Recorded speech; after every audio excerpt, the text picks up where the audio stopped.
I'm an English teacher here in Brazil, and I just finished a course for some of my students, and it's all about English for travel, for trips. I notice a lot of my students are having problems to communicate out of Brazil, abroad, right? So I tried to come up with a course, you know, uh, full of details and all of the sentences and vocabularies regarding trips, right? And I'm trying to pick some opinions about foreign people from different countries. And I would like to talk to you. You are representing your country then, okay? There is no pressure then. Do you mind if you answer like 5 questions about trips in general? Absolutely. No, I'm really happy to help you. It sounds like a great project to help your students. So absolutely. Thank you, man. Thank you. So the first one is not a question, really. It's just, can you introduce yourself? Thank you. I am Paul. I am from England. I was born in an industrial city called Coventry in the central region of England. My name is Martin. I have an excellent haircut today, and I love surfing. My name's Robin, and I'm from Western Canada, and a lot of my family's in the Alberta and the Vancouver, British Columbia area.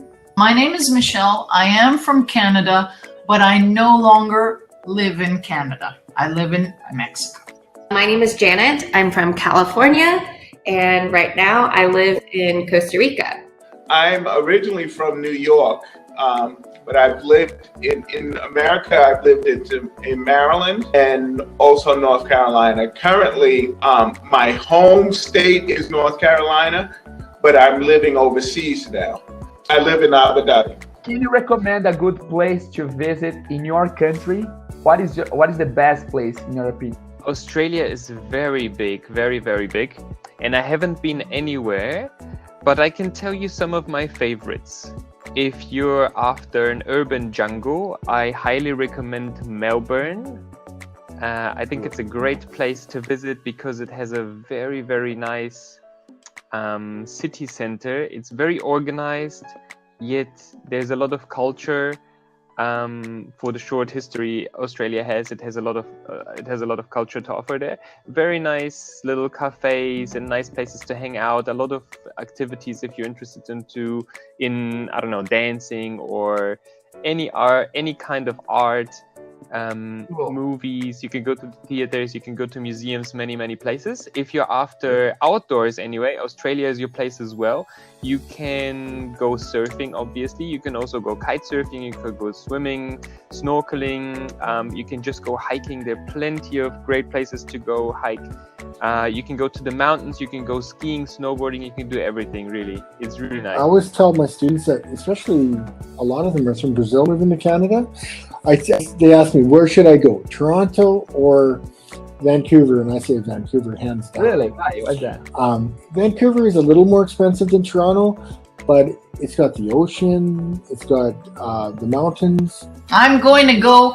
It's not that I don't like Vancouver and that, but that's on the West Coast. On the East Coast, I recommend, of course, Niagara Falls. Not only because of the falls, because they're so impressive, but also because you can cross over to the States and go to New York State and then drive down to New York City if you want. On my end, however, in the province of Ontario, I recommend the city of Toronto. I also recommend the city of Ottawa, which is the capital. I also recommend the French touch, which is, of course, the province of Quebec. And within Quebec, you have Quebec City. I recommend that. It's one of the oldest cities in Canada. And I also recommend Montreal. In America, it is very hard to say because it depends on what you like to do. So if you enjoy hiking and being outdoors, I would recommend the Southwest. So California, Nevada, Utah, that area. If you enjoy experiencing many different cultures and having a good city life, then of course I would recommend the Northeast. So all up and down the East Coast, you could do New York.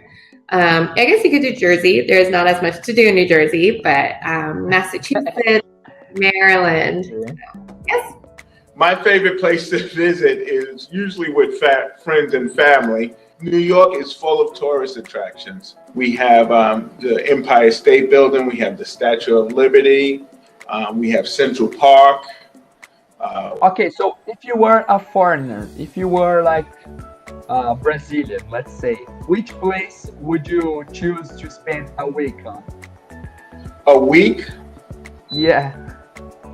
A week. Well, it depends on what you want. If you want to see New York, you probably would need about a week.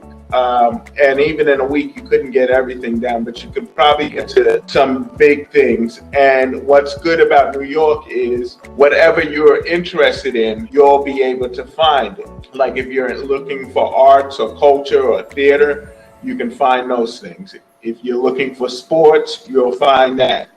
If you're looking for history, you can find we have many museums. But most of it is city. But in the middle of the big city is this huge park that you can go. Can you recommend a good place to visit in your country? Yes. I mean, what's the best place to visit? What do you think?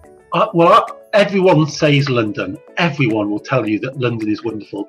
And if you have not visited London before, you have to experience it.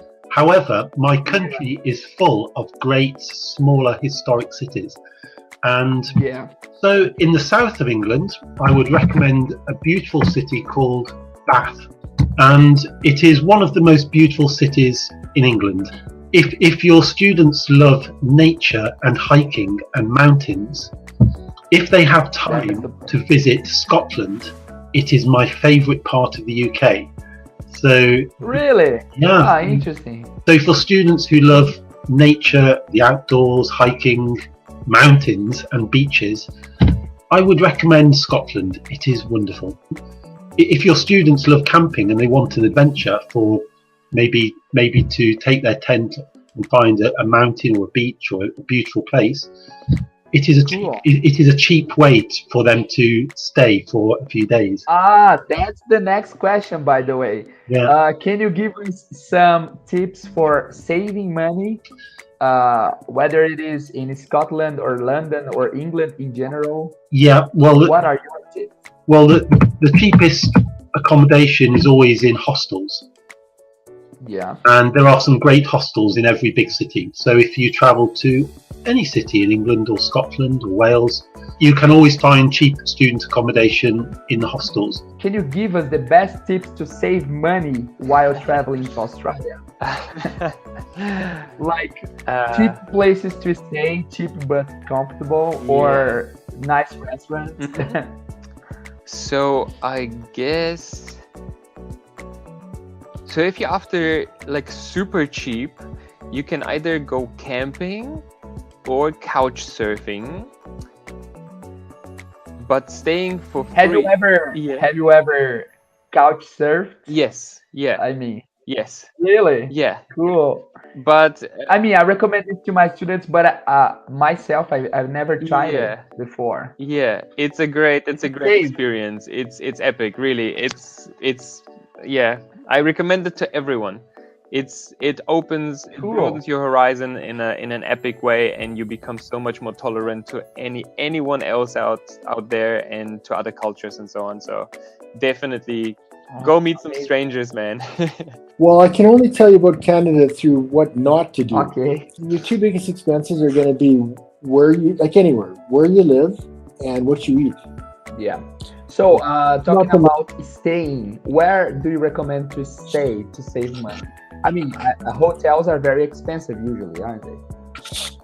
Yeah. Well, it all depends who you're traveling with and all that. But if you're one or two people, hostels are cool if that's your style. Like, to me, I don't have a problem staying in a hostel if I've got a backpack on. Yeah. Cool. Yeah, and I've had some great times and met some great people. Have you ever tried Airbnb or couch surfing? Yeah, I forgot to mention that couch surfing it's a good option. That's your cheapest option. Yeah, really. like for free. As a traveler, can you give us some tips to save money while traveling? Well, if you travel to Europe, I recommend hostels because they're cheaper than hotels. This is for Europe. Now, in Latin America, well, in Mexico, for example, a lot of people are starting to use Airbnb. I haven't used it yet. I have once in Chile. It was a good experience. I didn't pay so much money, and I got a whole apartment for myself. Wow. Yeah. Okay. Well, this is something worth checking as long as you're the only person there, because I did hear a nightmare story of a lady that went to Mexico. Well, she booked an Airbnb. She got to the place and a man was there. A man was like, really? And she said, "I'm not staying here." So you really have to check. And as a student, obviously try to get a homestay. In Canada, there's lots of homestays. But you really, through any language school, you really have to ask a lot of questions because a lot of people have pets, like cats, and some people are allergic and this sort of thing. And if you want to learn English, you got to make sure you go with a family that whose first language is not Pakistani, or I'm sorry, I mean, it's nothing against them, but if you go to a house where it's I see. They go to learn English, you have to practice English, right? Right on. So I get it. So can you give me some tips? Can you give us some tips to save money in New York or in the States in general? In New York, United States are expensive, and New York is one of the most expensive places. Even when I go back to visit, my mom is in New York and two of my siblings, and I go to New York, but I spend as little possible time. Most of the time I go and get my mom and take her to our home in North Carolina, because it's just very expensive in New York, everywhere you go. Many places you can go, especially for street vendors, you can negotiate lower prices. You can bargain. Right. However, sometimes they can tell who's from New York and who knows how to bargain well, as opposed to somebody that's not from New York. I would recommend you doing your research. So make sure make sure you have a plan. So oftentimes it is very easy to spend a lot of money unnecessarily in other countries because you do not plan ahead of time, and many different things can come up. So I would suggest planning ahead of time and looking for cheaper options on ways to save money, like good hostels to stay in, as opposed to showing up and finding the closest thing you can stay. Camping's very good. We have plenty of hostels. Use public transport. Also, you can go hiking. Hitchhiking. I mean, that's pretty cheap. I would always recommend hostels first if someone is traveling for 1 or 2 weeks and they just. Me too. It's amazing. I mean, I would not recommend it for honeymoon because maybe you need more privacy, but for saving money, it's the best option, isn't it? And your visitors, your students will always meet other visitors and travelers, and they will make friends in the hostel, and maybe they will have a camping trip together or a trip to a city. So it's a great way to make friends. So as a traveler or as a host, did you notice any cultural difference between people from other countries? For example, something you used to do in our country but you couldn't do in other countries, or something like this? That's an interesting question. Gosh. So Australians, most of them, as I've experienced them, are really easygoing and usually very kind and nice people. They have this British mentality of being very nice and polite and very kind to each other, and always helping each other out. Especially if you live somewhere remote in Australia, your next neighbor is 5 miles away or something, and then you need to have a nice relationship to each other. You need to be good to each other and help each other out in case there's whatever in need of whatever you might need. Otherwise, if you live in a big city like Sydney, obviously there are many millions. It's the same like anywhere in Europe or the US or wherever, big cities. People are anonymous, they don't know each other, you don't know what your neighbors are doing and so on. It's generally that most Australians are polite when they meet other people.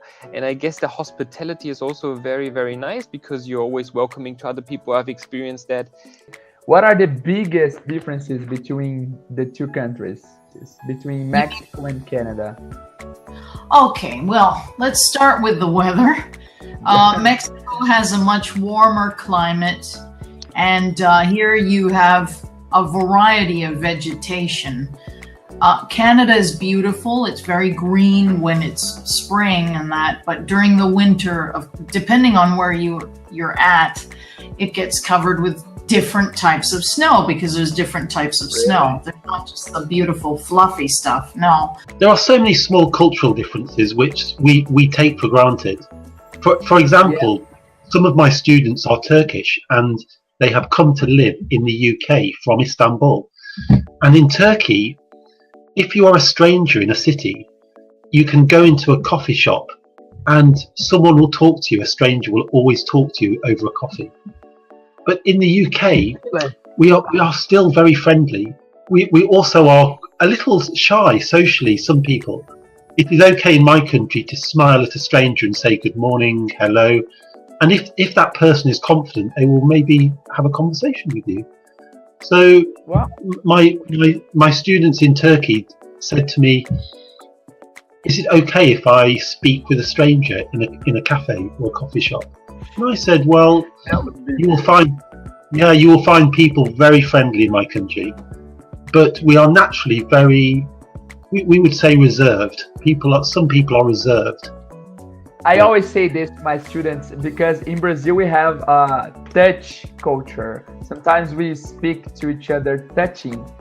And I always say this, don't do this out of Brazil. Don't do this in England or the United States because this might be even offensive or something like this.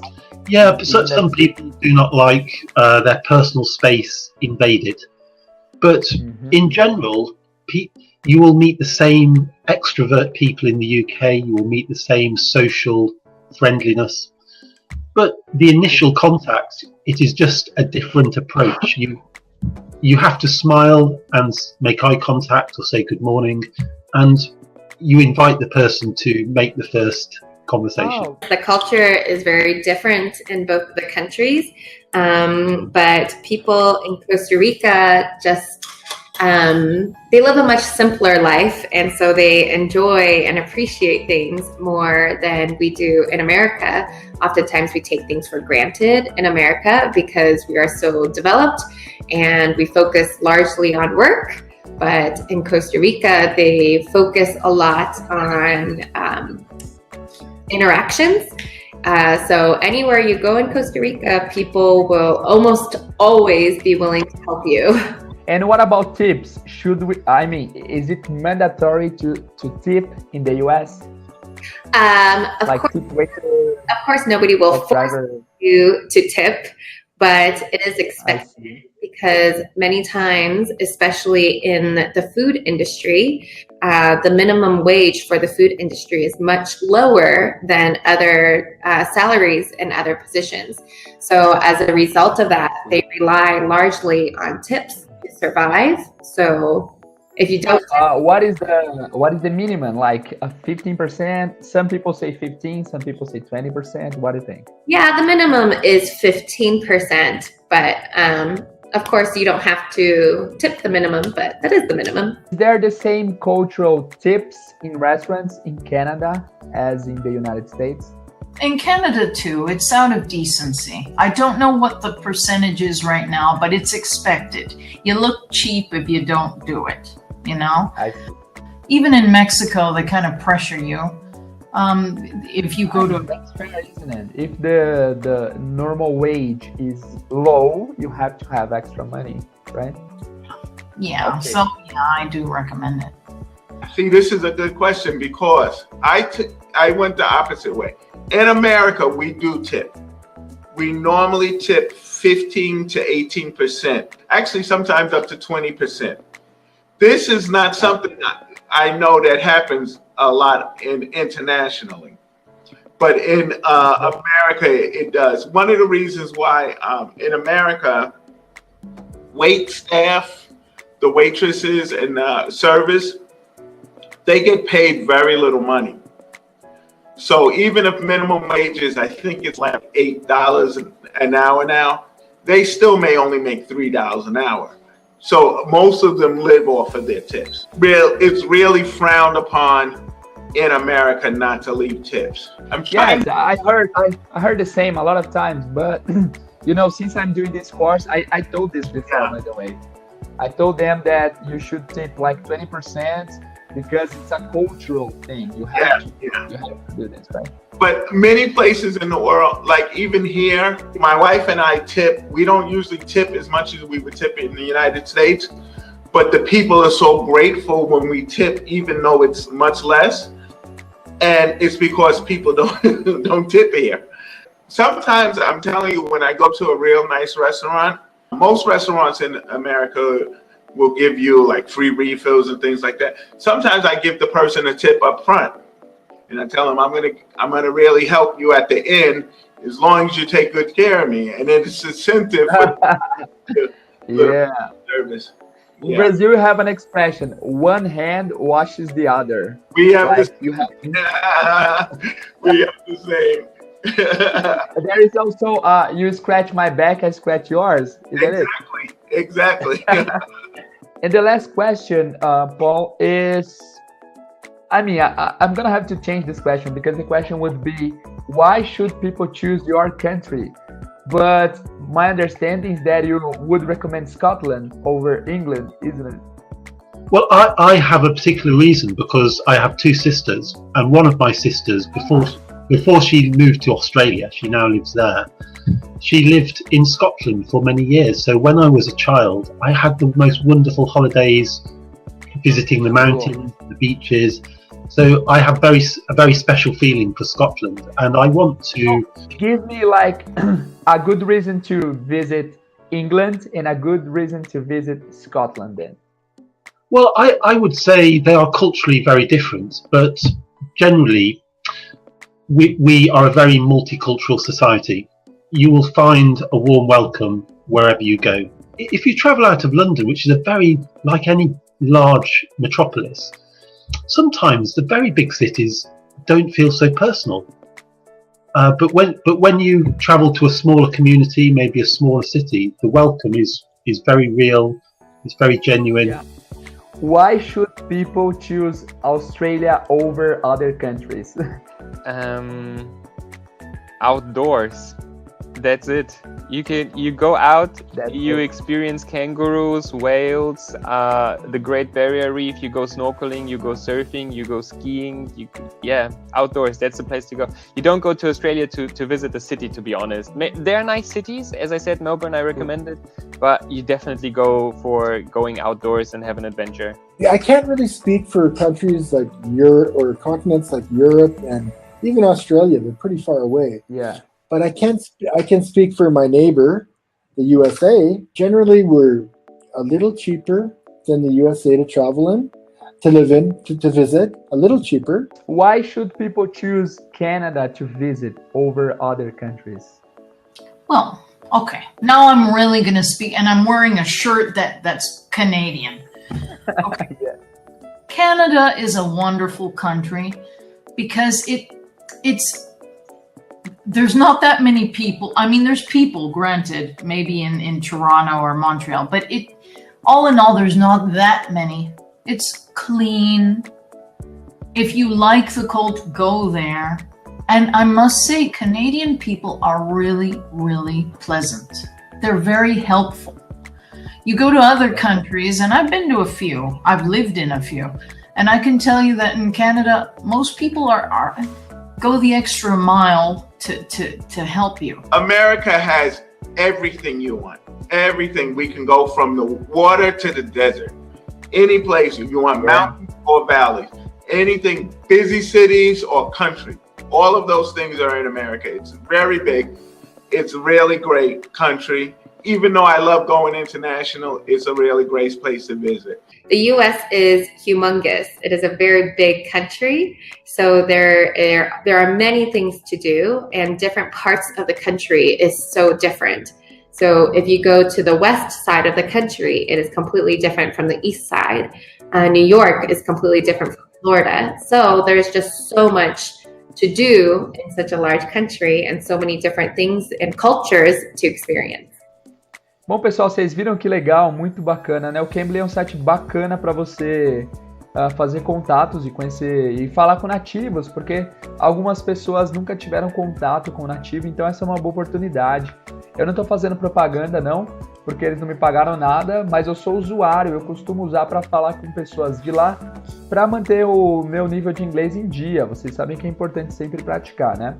Se vocês clicarem na descrição aqui do vídeo, vocês vão ter acesso a 15 minutos grátis no Cambly, tá?